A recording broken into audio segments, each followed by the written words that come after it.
ও আল্লাহর বান্দা, আজকে যারা নামাজে মসজিদে যাও না, পাঁচ ওয়াক্তের নামাজ পড়ো না, কিয়ামতের দিন আমার নবী তোমাদের চিনবেও না। আর যদি তুমি বলো নবী আমি আপনার উম্মত, নবী বলবে তোমার চেহারায় কোনো নূরের আলো নাই, তুমি তো নামাজ পড়ো নাই, ওযু করো নাই, ভেগে যাও। আমার নবী যদি তোমাকে ভাগিয়া যাওয়ার কথা বলে, উপায় নাই, জাহান্নামে যাওয়া ছাড়া উপায় হবে না।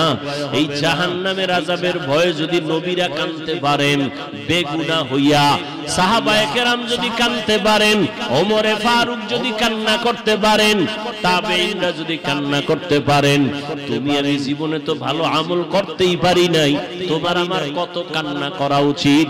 ও আল্লাহর বান্দা, এখনো সময় আছে, তওবা করে নাও। জীবনে তো নামাজ কম ছাড়ো নাই, বেপরদায় কম চলো নাই, মা বাবার সাথে